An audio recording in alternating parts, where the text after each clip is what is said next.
Hi guys, welcome back to my channel, or welcome to my channel if you're new. Today we're going to be going over my November plant favourites. These are just plants that are sticking out to me right now that I just keep being drawn to, and I'm like, you are beautiful. Maybe you have these plants or maybe you don't. I don't know. I don't know what you got. I hope that you enjoy this video. Get yourself a drink, chill with me for a little while, and let's look at some plants. I've got the iron brew today. It's a necessity. The first plant on my list, if you follow me along my plant journey at all, then you know that this plant is one of my favorites, one of my tops of all time, just because I know it's very hyped, but when you get one, you understand the hype. It is my Monera Thai constellation. I got this one actually gifted to me by a garden centre that is like local to my hometown. They gifted this to me in exchange for doing like a little video for them. So that's how I got it. I was really lucky because I don't think my budget would have stretched to buy this plant. It's not the most expensive plant nowadays. I know that it did used to be a really expensive plant. You can pick it up a little bit cheaper now, but yeah, I just think it's absolutely beautiful. I can't wait for it to grow and mature. Right now it's not the most mature plant. I know I've got to be careful with that candle right near these leaves. I've currently got it under my Pianta grow light up there, which is an amazing grow light bulb. If you're looking for a grow light bulb, the Pianta grow light bulb is really good. I've had that under that grow light and it's given me this really amazing variegation. If you can see, it's beautiful and I love it, and I'm trying not to burn it. The care of this plant, I've just got it in a chunky mix that we'd use for like monstera and aroids and you know, that kind of stuff. I don't water it too often. I let it dry out between the waterings. I make sure it has good light, obviously, because it's under the grow light. Yeah, it's not the most vigorous grower. It's a little bit of a slow grower, honestly, but I still love it all the same. I think it's beautiful and it's definitely worth the wait because the leaves are just so beautiful. So if you are in the market for a variegated monstera, maybe you don't want to deal with an albo, maybe that's too much variegation for you, then a Thai constellation is a really good option. It still does give you like that really white variegation, as you can see here, so you get kind of best of both worlds, where you do still get a lot of green, but then you get the white. Whereas I know some albos, they can go the way of too variegated and then you end up with a bit of a situation on your hands. Where the plant is not photosynthesizing enough. You're not really going to have this problem with a Thai constellation, and yeah, it just has the most beautiful markings and it is one of my favourite plants for sure. So yeah, the Thai constellation. The next plant on my list is a filadendrin billeti. I'm never sure how you actually pronounce it. I kind of say billeti, but I'm not sure if it is, or if it's billeti. Let me know in the comments if it's billeti or billeti. What do you say? Let me know. This one is on my plant favourites list because it is just, I guess it's not the most exciting leaf. It's just green. There's no variegation, but I just like the really long and elongated leaf on this plant. I think it makes it stand out. And I really do like plants like that, and they just bring a little bit of a different leaf shape into your collection, which I think is really cool. It stands out when it's against other plants just because of this long elongated leaf. This again isn't the most fastest grower. I would say it gives me like one leaf every like 2 months or something. It's not the quickest. But it's been a really easy to care for plant. It's never given me any problems. Again, I've got it in a chunky mix, and I let it dry out between waterings. I give this one a similar care to the monstera that I just showed you, so it's a really easy care plant. I don't really have to do much with this plant. I do have it under a grow light upstairs, but I would say this would be happy just being near like a south or a west facing window. I think it would be absolutely fine as well. So yeah, the philodendrin abiliti. Next up we have the aloca dragon scale. And let me tell you, I've had problems with this plant. This plant has not been an easy one for me. It pretty much completely died back at one point, and it had, I'm not gonna lie, it had like 2 leaves, and I for sure thought that this plant was like gone forever. I just kind of left it and I thought, I don't think it's gonna make it. But this is it today. It looks really, really pretty. This is the newest leaf, this one here, and just the way that the new leaves come out, they have like this beautiful markings where it's not fully like hardened off yet, and it is just so beautiful. I like all kind of alocasias like this.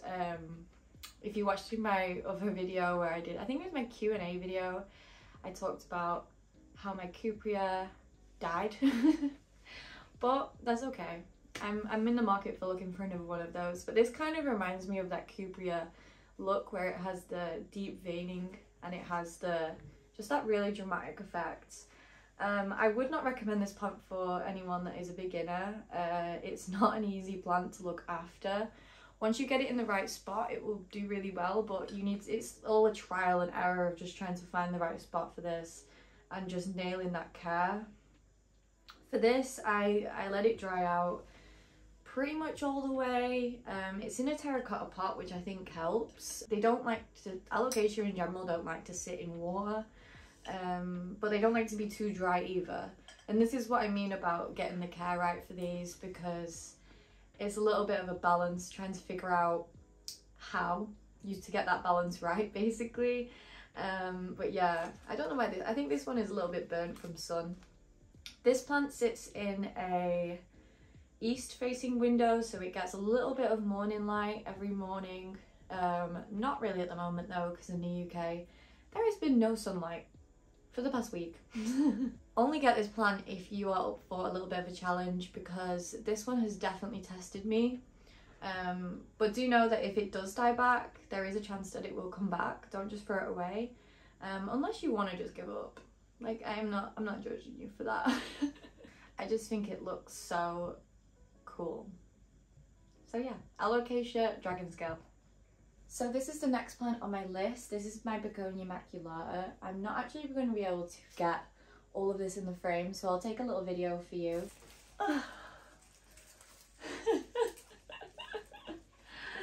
Yeah, she is huge. This plant is a little bit finicky. I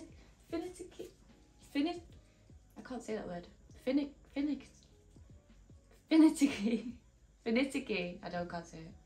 This plant can be a little bit difficult for those that haven't dealt with begonias before. I'll put some clips in because there is no way that I can get it in the shop. Make sure that you stake it. Make sure that you are not overwatering it. Don't let it sit in water. Don't give it too much light. That one sits in a north facing window and it quite enjoys it. And I've had this begonia for quite a few years. I would say I've had it about 3-4 years. I think it might be a little bit stressed, honestly. I think I've just neglected it a little bit, but I just wanted to put it on this list just to show you guys the level that the begonia maculata can get to. It just keeps growing. It will just keep going. Those plants can get absolutely huge. So yes, the begonia maculata. The next plant on my list is my Boston fern. I've been kind of giving you guys a few updates on this Boston fern since I got it. And yeah, I've been doing really well with this. I've always done really badly with ferns, but this one is actually doing so well, and it's so rewarding because of how big and beautiful it is. It's very messy, so if you do get one, just know that you are going to be hoovering leaves all the time, because it just drops so much off it. But I find that these are just like, they are just so pretty. There's just something about this plant that is really beautiful, and I don't quite know what it is. And I know there's a lot of fern haters out there. I am also one of you. I also am not a big fan of ferns, but you know what, the Boston fern is actually growing on me quite a lot. I actually really like it now, and I don't think I'm gonna really get into ferns, honestly. I don't think they're for me. But this Boston fern She's really beautiful and quite easy, so easy to care for. I don't have to give this fern a lot of light, I just kind of move it to and fro and it just kind of deals with it. They do need a lot of water. You can combat that by potting it up a size, which is what I have done. This one was needing water like every 3 days and that is not going to work for me. So I put it into a bigger pot size and now I maybe need to water it once a week, if that. I did go away on holiday for 12 days in the summer and I pulled it back from the window and just kind of left it and it was fine. So I really expected to come home and find this dead.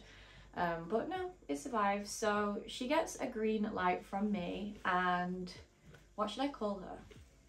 I want to give this one a name just because I'm so proud of being able to keep a fern in my life for this length of time.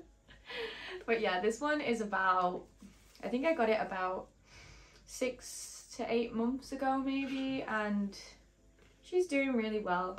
So I am very happy about that. And yeah, the Boston fern. A common plant, but I mean, we all know her for a reason. We all know her for a reason. Next up we have a new plant. I recently bought this one. This is my alocasia black zebrina. Now I'm not going to say I recommend this plant because I just got it, so I don't really know if it's going to be nice to me or if it's going to be mean. I have that zebrina up there. If you've seen my other videos then you know.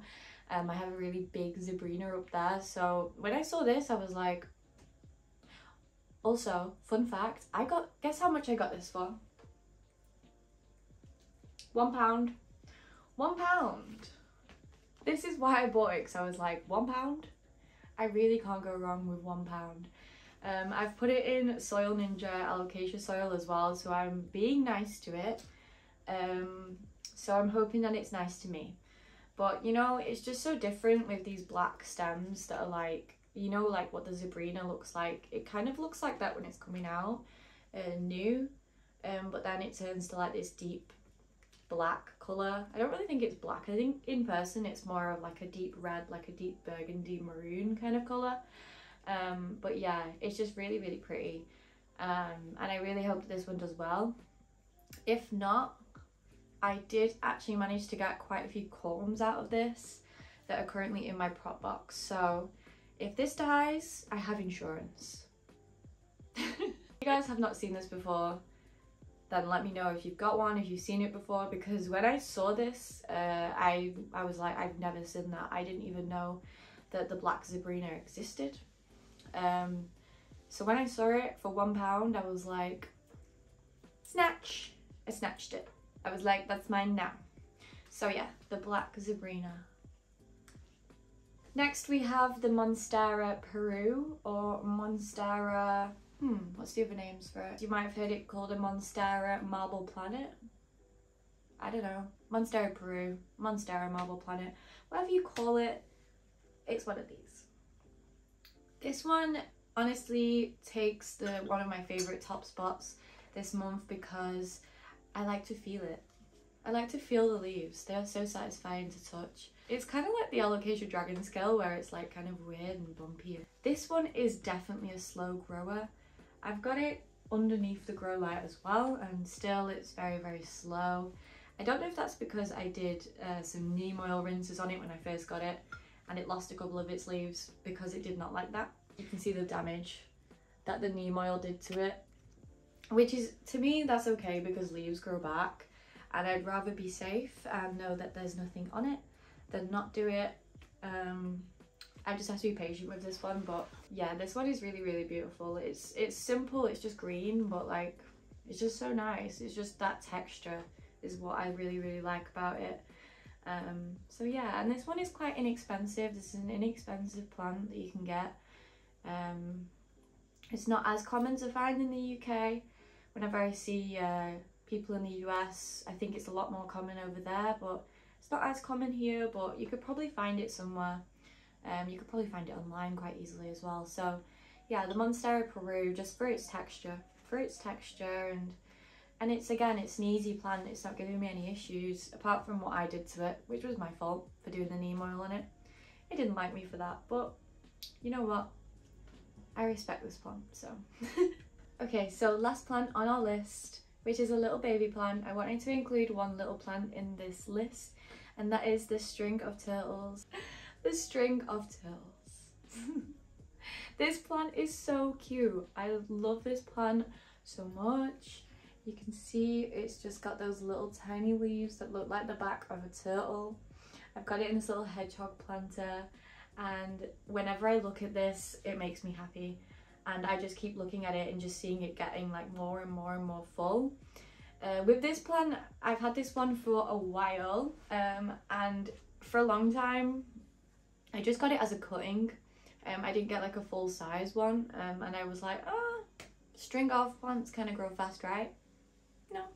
No, this one took a while for it to root. I think that was the main thing. It took a while to root, and then once it did root, it's just randomly like taken off, because now it has grown absolutely loads in the past, I would say the past 3 months. Basically all of this has grown. Before that it was just a few, like 2 vines sat in the soil in the top, and then all of a sudden it just grew like this, and I'm really loving it. I think it's beautiful, and I just wanted to include this one because it is just so cute. And I know this one is also loved by a lot of people in the plant community for good reason, because it is just so cute.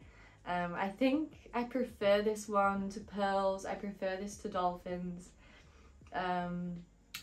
Yeah, this is probably my favorite string of plant, just because it's just so cute. It looks like little turtles. So yeah, wish me luck with this one. I hope it keeps going, and maybe I might repot it at some point. I'm a little bit scared to repot this one because I feel like the roots are probably quite delicate, and I don't want to disturb it now that it's happy. So I'm probably going to hold off on repotting it until probably next year, next spring, and then I will have a little catch up and see if it needs more room or not. But yeah, the string of turtles. That is all the plants that I've got for you today. That is my November plant favourites, a couple of more rare ones and a couple of common ones.